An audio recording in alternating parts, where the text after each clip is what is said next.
आज चुनाव से पहले जीत हासिल हो चुकी है। आप लोगों को कैसा क्या कुछ एक पर्व के जैसा महसूस कर रहे हैं लोग। निषाद समाज का एक छोटा सा बच्चा दरभंगा ऐसे शहर से मुंबई जाके एक मुकाम हासिल करता है। 5 बार से विधायक है, यहाँ पर कहे जा रहे हैं कि चाणक्य है यहाँ। अति पिछड़ा जो है सो सभी एकजुट हो गया और उमेश सहनी को जो है खुलकर वोट करने जा रहा है। बीजेपी और कांग्रेस के बाद ये तीसरी वीआईपी पार्टी होगी जो पूरे हिंदुस्तान में एक झंडा लहराएगी। एक समय आएगा कि मुकेश जी डिसाइड करेंगे कि देश का प्रधानमंत्री कौन बनेगा। तेजस्वी जी जीवन में कभी नहीं मुख्यमंत्री बन पाएंगे, ये मेरा गारंटी है, लिख लीजिए। ये तो साबित हो गया कि अति पिछड़ा का नेता मुकेश सहनी ही है। आज मुकेश सहनी यानी वीआईपी पार्टी की अगर बात करें तो बड़ा जश्न का माहौल है और कहते हैं कि कार्यकर्ता पार्टी में सबसे बड़ा योगदान जो है वो कार्यकर्ताओं का होता है, क्योंकि एक पार्टी को खड़ा करना और पार्टी को डुबाना दोनों ही कार्यकर्ता पे निर्भर होता है। हमारे साथ कुछ ऐसे कार्यकर्ता मौजूद हैं जिन्होंने वीआईपी पार्टी को आगे यानी बुलंदी तक पहुंचाने पर अपना तमाम योगदान दिया है। आज मुकेश सहनी जी को तेजस्वी यादव ने बड़े मन से सम्मानित किया और डिप्टी सीएम के पद जिसके लिए लड़ाई चल रही थी, आज चुनाव से पहले जीत हासिल हो चुकी है। आप लोगों को कैसा क्या कुछ लग रहा है? ये बहुत गर्व की बात है मैडम। देश आज़ादी से लेके अब तक हमारा निषाद समाज अपने आप को पॉलिटिक्स में कहीं कुछ नहीं मानता था और हर जगह लोग बीजेपी को वोट देते आया है।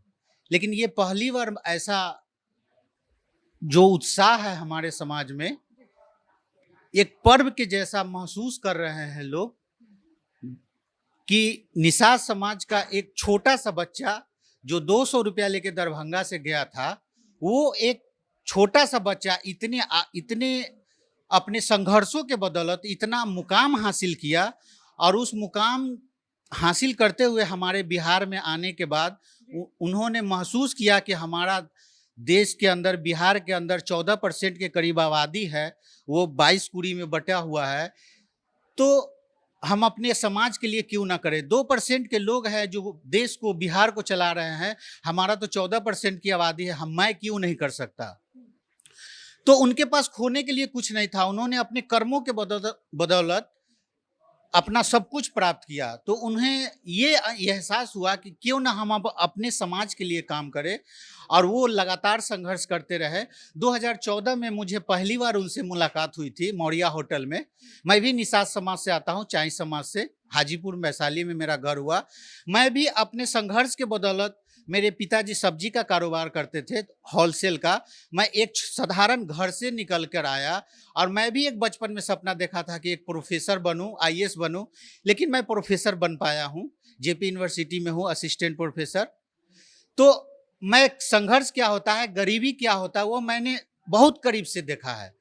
तो मैं कभी कभी सोचता हूँ कि वो इंसान जो 200 रुपया लेके दरभंगा ऐसे शहर से मुंबई जाके एक मुकाम हासिल करता है, और मैं तो एक साधारण परिवार से होते हुए भी कभी ये नहीं महसूस हुआ कि मुझे 200 रुपये का प्रॉब्लम हुआ।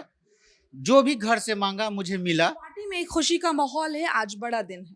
पार्टी में तो मैडम बहुत खुशी की बात है। पूरे बिहार में इतना बड़ा माहौल बन गया है ना कि मैं वो समय के देख रहा हूँ जो पार्टी, ये वीआईपी ही होगी तीसरी पार्टी, बीजेपी और कांग्रेस के बाद ये तीसरी वीआईपी पार्टी होगी जो पूरे हिंदुस्तान में एक झंडा लहराएगी। एक झंडा लहराएगी, ये झंडा लहराएगी और देश के प्रधानमंत्री बनाने में मुकेश जी का बहुत बड़ा योगदान होगा। ये मैं फिलॉसफी का प्रोफेसर हूं, मैं वहां देख रहा हूं।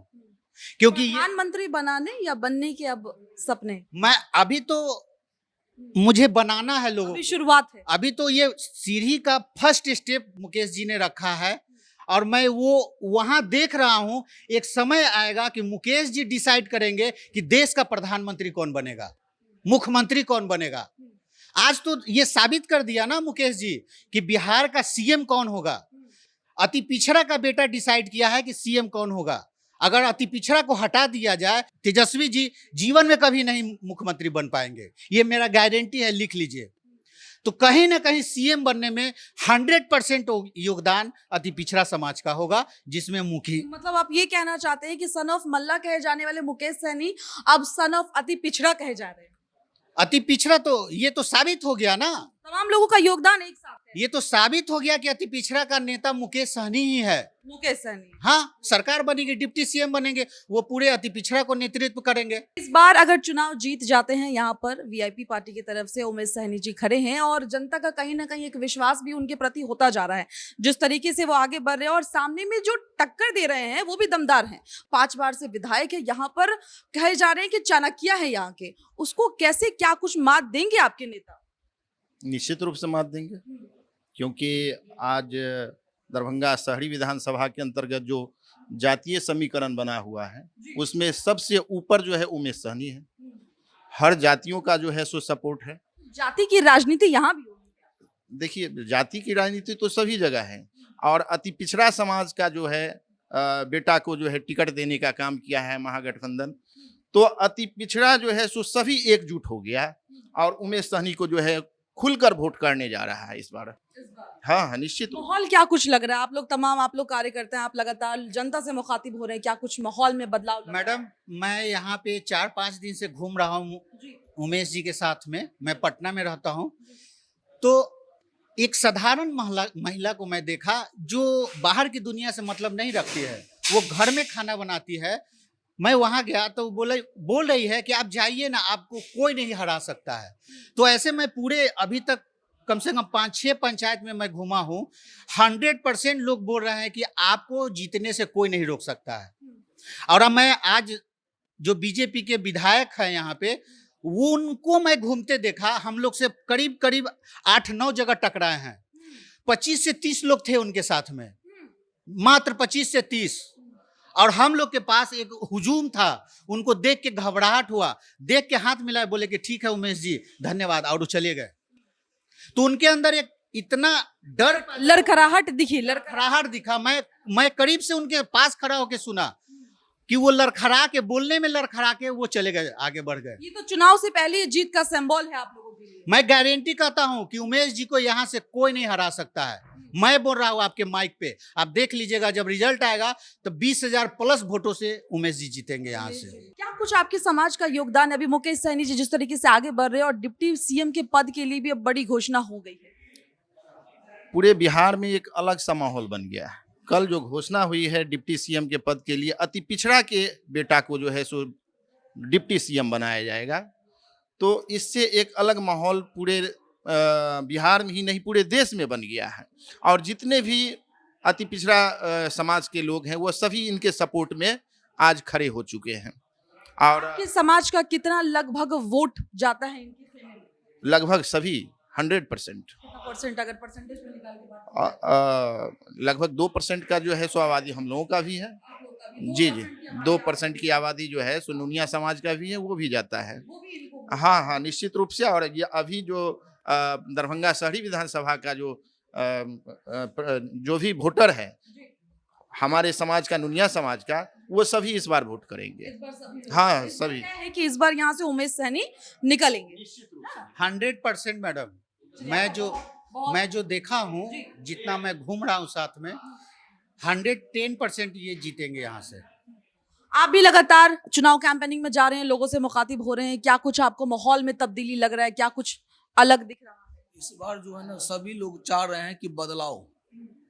5 साल से जो है ये हमेशा जो है विधायक बन के रहे हैं, और जितना भी हमारे जो नुनिया समाज सब जो हमेशा बीजेपी को वोट करते थे, मगर इस बार जो है उमेश सहनी जी को वोट देंगे नाव छाप पे, और पूरा बढ़िया माहौल हो चुका है। बढ़िया माहौल हो चुका। सन ऑफ मल्ला ही नहीं बल्कि सन ऑफ तमाम वैसी दबी हुई आवाज बन गया है। हाँ, पूरे। बहुत बहुत शुक्रिया आप तमाम लोगों का। देखिए, हमारे साथ मौजूद थे तमाम वैसे कार्यकर्ता, मुकेश सहनी को आगे बढ़ाने में जिनका पूरा योगदान रहा है। और सन ऑफ मल्ला कहे जाने वाले मुकेश सहनी मात्र 2.5% की आबादी नहीं है, यहाँ पर वैसे लोग भी मौजूद हैं जो नुनिया समाज से आते हैं, जो पिछड़े समाज से आते हैं। उन तमाम लोगों का भी योगदान मुकेश सहनी के लिए, और कहते हुए नजर आ रहे हैं कि मुकेश सहनी जो है तमाम वैसे लोगों की दबी हुई आवाज को आगे बढ़ाएंगे। यहाँ से चुनाव अगर जीत जाते हैं उमेश सहनी, तो तमाम वैसे लोगों की आवाज बनकर बाहर निकलेंगे जिन लोगों की आवाज नहीं सुनी जाती है। फिलहाल इस खबर में इतना ही। आपको क्या लगता है, आप अपनी राय हमारे साथ जरूर साझा करें। मुझे दे इजाजत, धन्यवाद।